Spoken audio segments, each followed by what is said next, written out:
কিছু আমাদের স্টুডেন্ট এগুলো উচ্চ মাধ্যমিকের পর কি হয়? BA, BCom, BSc, GNM, agriculture, sericulture, zoology, জানা আছে এগুলো?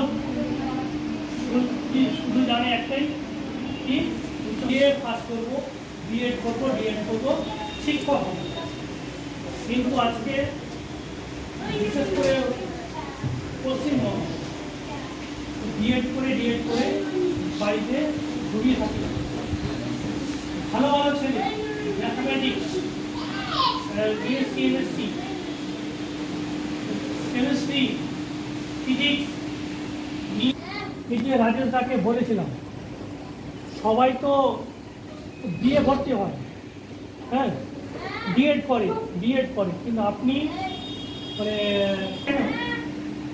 মানে মানে কি গতানুগতিক শিক্ষা লাভ করার পর বাড়িতেই কাজ হচ্ছে, কিন্তু পেশাগত শিক্ষা যদি আপনি অর্জন করেন তাহলে কি মানে বাড়ির সাংসারিক বা পাশাপাশি এই যে টেলরিং বা কম্পিউটার বা জিএনএম বা এএনএম করে যা উপার্জন পাবে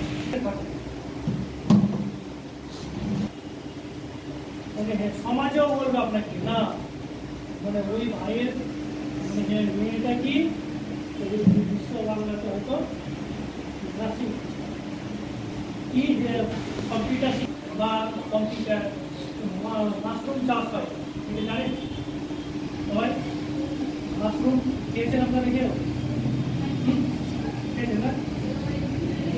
এনএম করেন বা জিএনএম করেন বা কম্পিউটার করেন বা টেলরিং করেন মানে মেটাই করতে করেন শিক্ষাটা যেন পাস হয়, ঠিক আছে? গেলাম নয় সার্টিফিকেটটা কিন্তু বড় কথা নয়, ঠিক আছে? মানে যেহেতু নম্বর কিন্তু মানে মাধ্যমিক বা উচ্চ মাধ্যমিক কি আপনার কিন্তু কেউ বলবে না, শুধু বলবে কি সার্টিফিকেটটা দাও মানে কেমন মার্কস পেয়েছে।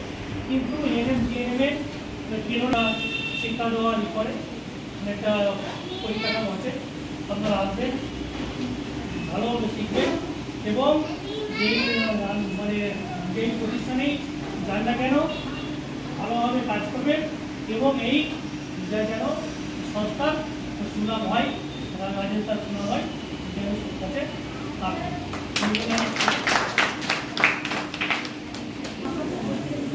আর বেড়াদাকে একটু রাখবো, আপনি আসুন। আমরা দেখছি সিনেমা হল